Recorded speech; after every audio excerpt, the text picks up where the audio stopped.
everybody, welcome back to my corner of the internet, Lowry Crafts.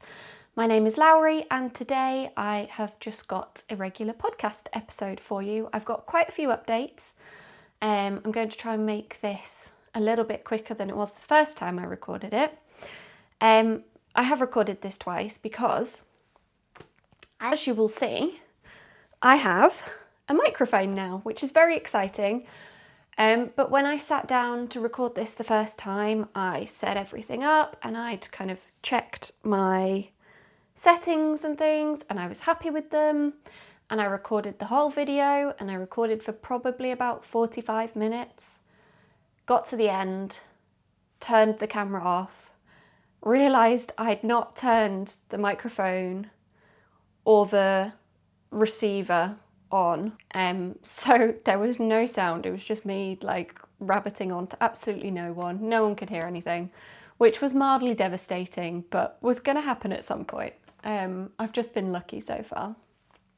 But anyway, I've got two finished objects to share with you today. I have got two works in progress which haven't been seen on the podcast yet, and I've got one acquisition maybe, aside from the microphone, but it's not a yarn acquisition, so you'll have to wait and see. Getting into my finished objects, my first finished project is actually what I'm wearing, and that's the Sabai top by Paulastrickt.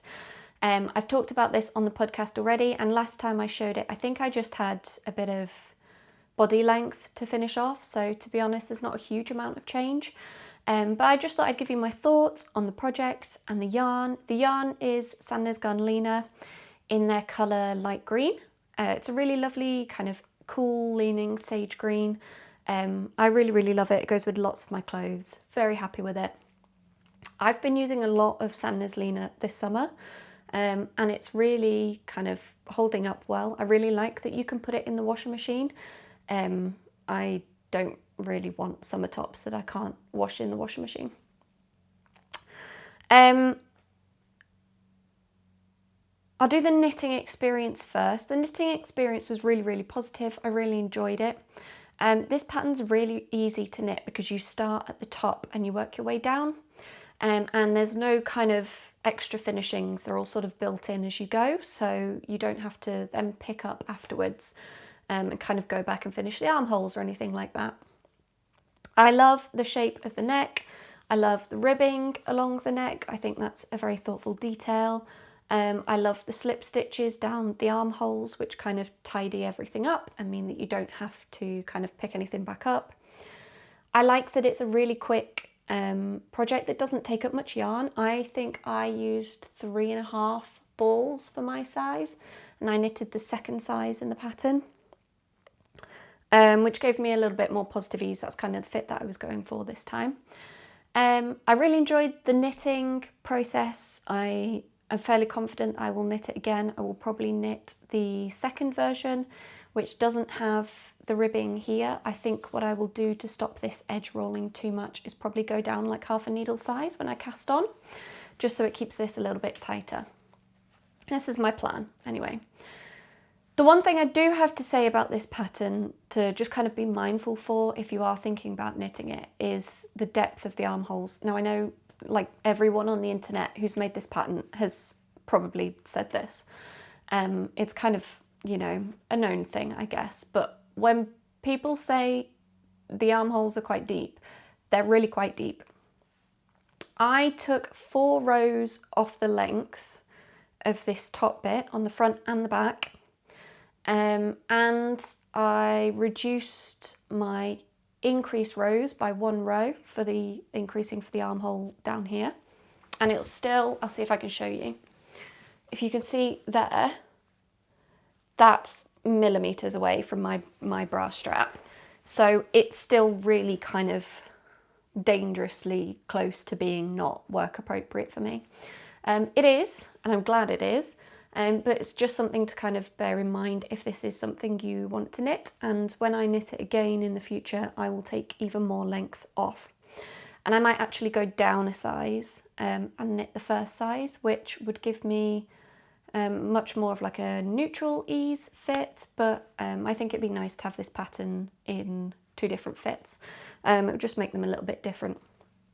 But that's just something to kind of keep in mind if this is something you're planning on knitting towards the end of your summer.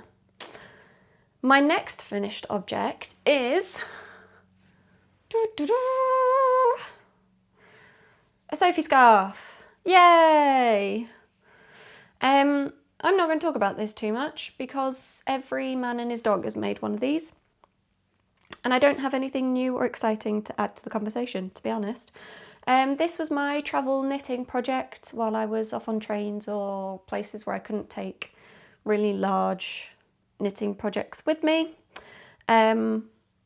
It's made from 1 ball of Cardiff Cashmere Brushlight in the colour Muji, which I had left over from my cloud blouse, which I finished at the beginning of the year. Just didn't want the cashmere to go to waste, and I thought it's probably an ideal project to use up that 1 ball. My neck's quite sensitive, so having something really soft next to my neck will be great. I used the whole ball. I just knit until I was about halfway through the yarn. I like weighed my yarn ball, and then I decreased after that. And I can just about wrap this around my neck twice, which is really, really good. It means it will actually give me some like warmth around my neck in late autumn, early winter. We don't get particularly cold winters here in the north of England, not hugely cold, so I don't need kind of massive layers or winter accessories. I don't own the pattern for the Sophie Scarf. I own the pattern for the Sophie Shawl. And what I did was I just changed the rate of increases / decreases that are in the shawl pattern so that you increase or decrease less often to make it more scarf shaped than shawl shaped. And that was literally all I did, and picked a smaller needle size. I think I knit this on a 3.5 maybe, which I believe might be the needle size called for in the actual Sophie Scarf pattern. But that's all I have to say about that. Sophie Scarf, there we go. Oh, actually, no, I do have something else to say. I enjoyed this so much that I think knitting little scarves or shawls might actually be my substitute for sock knitting, because I don't like knitting socks at all, ever. Tried it, not going to do it. Don't see the point. My feet, I don't need to tell the internet about my feet, but I'm just not going to waste beautiful, lovely yarn on making socks. It's not going to happen. And I have a really awful case of second sock syndrome. I don't really experience Sleeve Island. I really do experience second sock syndrome. I think it's because, like, why would I want to knit an exact replica of the thing that I've already made? Like, what's the point? Although obviously there is a point, because I don't want to walk around being one sock Lowry.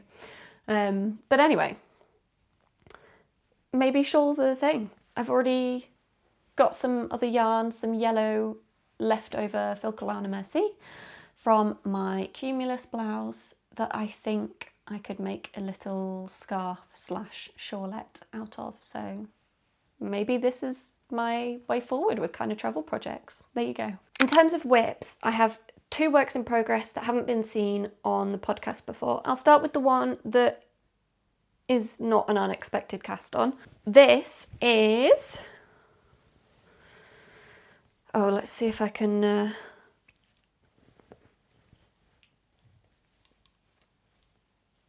tidy this mess up. Please hold. There, that's the front. Okay. Beautiful! This is my blouse number 1 by My Favourite Things Knitwear. I've talked about this on the podcast already as something that I wanted to knit and that I was going to cast on, so this won't come as any surprises. It is in 2 strands of Knitting for Olive pure silk in the colour Poppy Rose. It's so gorgeous, look at that. Ah, look at that pink. It's so nice. And it's just a really lovely, simple pattern. It's kind of got a boat neck construction. The start of this is actually such a faff because it asks you to go down 2 needle sizes, so like a whole needle size rather than half a needle size. So I'm using 4.5, which is not what's called for in the pattern. It calls for a 5mm needle, but I'm using a 4.5 to get gauge.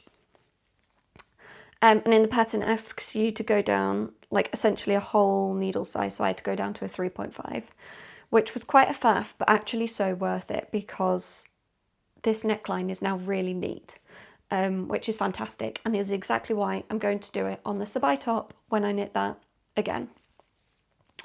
It's a contiguous construction. I know sometimes people get slightly confused about what a contiguous construction is or which construction is called a contiguous construction. So I'm just going to like show you the shoulder of the pattern here. So this is the shoulder of the pattern. It means you cast on in the round, and then to kind of make the shoulder, you put stitch markers either side of this row of single stitches, and you increase outside of the stitch markers to make the shoulder. And then when you're done kind of making the length of the shoulder, you get to the point where you want to start increasing stitches for the armhole, you start increasing inside the stitch markers. And that's literally all it is. I won't say too much more about the construction of the pattern because it is a paid pattern and I don't want to give too much away. But it's a really, really lovely pattern and I'm really enjoying it, and it's really great, just kind of mindless knitting. I'm knitting the second size, and my concern when I started is that I didn't want it to be too tight because I don't like things that are really tight fitting. And I was toying between the first and the second size because the pattern recommends 10 centimetres of positive ease. And the first size would have given me more than 10 centimetres of positive ease, and the second size will give me less than 10 centimetres of have I been saying positive ease? Negative ease. The pattern recommends negative ease, 10 centimetres of negative ease. Disregard everything I've just said. The first size would have given me more than 10 centimetres of negative ease. The second size will give me under 10 centimetres of negative ease. I went for the second size because I don't want anything that's too tight fitting. And actually it's coming out bigger than I expected it to. For some reason I thought there might be decreases on the body. There's not. You just knit straight down. There might be decreases on the sleeve. I haven't actually read that far because it does have this sort of bell shape. But so far I'm quite happy with how it's fitting. It's a really lovely pattern. Really enjoying kind of just having this to mindlessly knit on. Can't wait to wear it. 10 out of 10. Oh, I would also say actually this is my first time knitting with silk. And it's not as hard on my hands as I thought it would be. It feels quite similar to knitting with linen, I think. It has the kind of hardness and dryness of a plant-based yarn, even though it's technically, I guess, an animal fibre or an animal byproduct, I guess. But it's not as hard on my hands as I thought it would be, so that's a positive thing. So that is my blouse number 1. Okay, so my second work in progress is not something that I've mentioned on the podcast before because it was kind of an unexpected cast on. I was basically just very excited for autumn, which has kind of been put on hold now. So when I cast this on, the weather was cooler. I was just feeling more autumn. The conkers are starting to fall off the trees. It felt like autumn. It's currently 30 degrees. So it's not autumn anymore. We're back in the throes of summer, and it's horrifically warm. The UK needs to get air conditioning. But I'm still really enjoying this pattern because it's such a fun process knit. So the pattern is the Maude sweater by Coco Amour Knitwear. which is a new to me designer. I followed them on Instagram for a long time, but I've not knit any of their patterns before. And the Maude sweater is a fairly new release as well. It's an all over textured drop shoulder, I believe, kind of oversized fit jumper. And it's also my first time knitting lace and knitting quite a few of these different textures in a garment. They're all things that I know how to do. They're things that I learnt to do when I learnt to knit at like 8 and 9. And I would just make squares of like textured repeats, like textured stitches, with the intention, I think, of like sewing them together at some point and making a blanket. But like I didn't really understand the basic concepts of knitting, like tension and gauge swatches. So they all came out different sizes and I used different weight yarns for all of them. Anyway, this is, I guess, a chance for me to put those skills into an actual garment that I will wear now. This is my back panel so far. It's gorgeous. I love it. This project has made me understand what knitters mean when they describe something as potato chippy, truly for the first time, because I just want to get to the next like textured bits. There's kind of moss stitch at the top, some slip stitch pattern here, and then lace pattern here. It's all broken up by kind of bits of purling and kind of eyelet laces. I'll give you a slightly closer look at some of the textures there. They're really, really lovely. I'm really enjoying it. It's a really thoughtful construction. It's really easy to read the pattern. Really enjoying the pattern writing, no complaints. You might recognise the yarn as something that's been shown on my podcast before. It is the hand-dyed semi-solid DK weight Falklands Merino from the Knitting Gift Shop, which I got at last year's Yorkshire Yarn Fest. I was holding it with Knitting for Olive Mohair in the Dusty Dove Blue to knit my Selene cardigan, and I think I've just decided, I've learnt a couple of things. The first thing is that I don't do very well with languishing whips. If I lose momentum on a project, the chances of that project getting completed are very slim. And I think I just lost motivation with that particular knit. And it was absolutely nothing to do with the yarn or the actual pattern itself.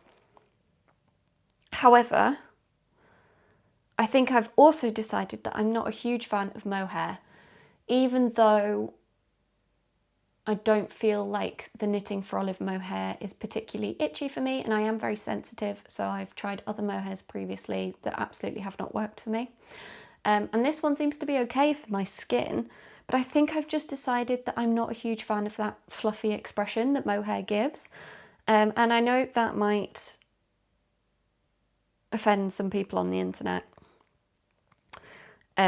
with my poor taste, but I think I just prefer the kind of clean look of wool without mohair. That's not to say I don't like a fluffy expression at all, and I do quite like some kind of more fluffy alpaca yarns, but I think the majority of my knit wardrobe I want to be in kind of just wool, no mohair, no fluffs.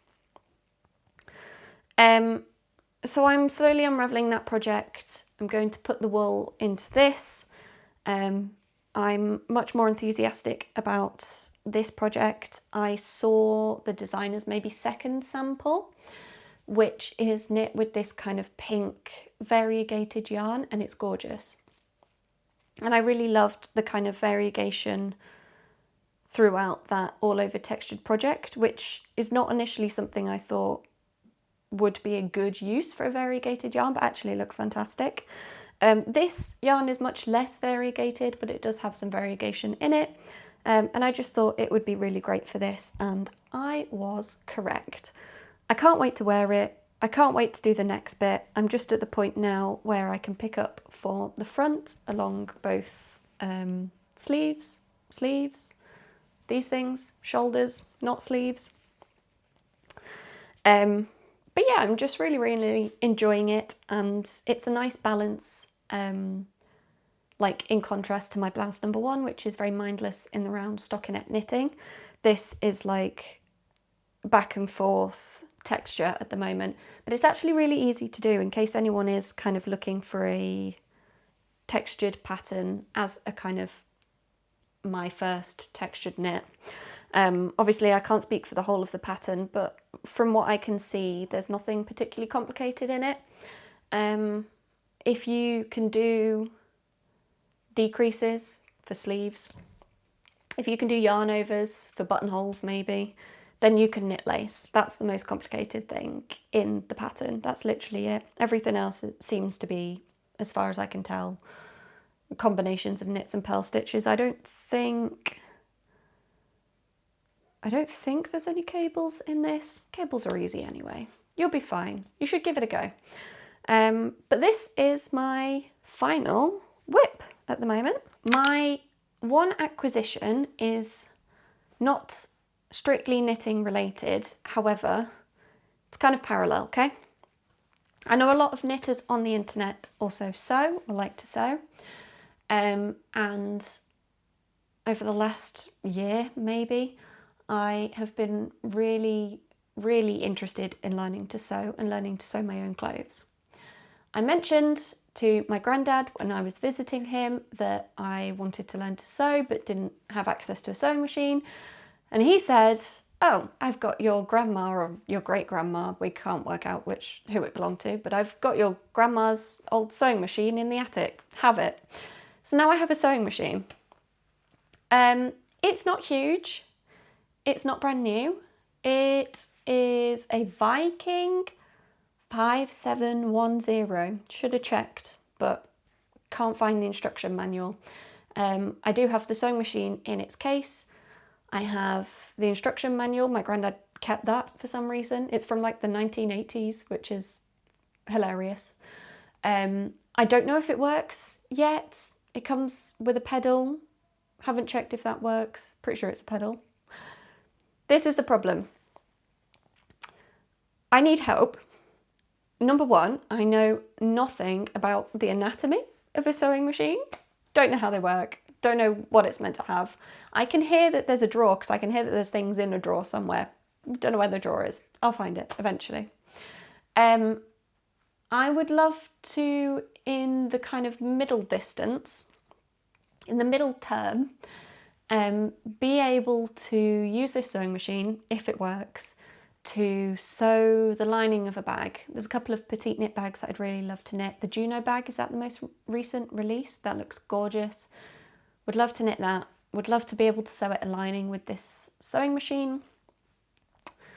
Would love to be able to use it to steek a cardigan or to steek a project. Would love to be able to knit a cardigan in the round and not back and forth. That would be fabulous. And then one day I'm just going to make all my own clothes and my entire wardrobe is going to be handmade and it's going to be fantastic. But in order to get to that point, I need to learn how to use a sewing machine. And I mean, I need to learn the basics. Like, I didn't do sewing in school, we didn't have textiles. I have no idea what I'm doing with this thing. I'm just a woman with a dream at the moment and a sewing machine that she doesn't know how to use. So, if anyone has any tips on where to start, particularly any resources online, any YouTube channels that are great for beginners who do sewing machine 101 for dummies, that would be fantastic. Yeah, please do let me know. I'll put a picture up of the sewing machine if I've got it correct. If I've not got the name correct, I'll correct that on screen. But I'll put a picture up of my sewing machine so you can see what it looks like and maybe someone will understand more about it than I do. But any help with that would be fantastic. I believe that is all I have to share today. Considering the first time I recorded this, it took me a lot longer. We seem to be doing okay for time. I hope you are having a fantastic week, a fantastic weekend, morning, evening, wherever you are. If you do have any tips for any of the projects that I've talked about or for my very beginner sewing journey, please do let me know. Tell me what you are working on at the moment. I would love to know. I would love to know if you've started your autumn knitting. If you have, please tell me what you're knitting. What are we excited about for the next season? I can't wait to wear all my knitted jumpers that I'm going to make. And if you are playing Yarn Chicken this week, I hope you win.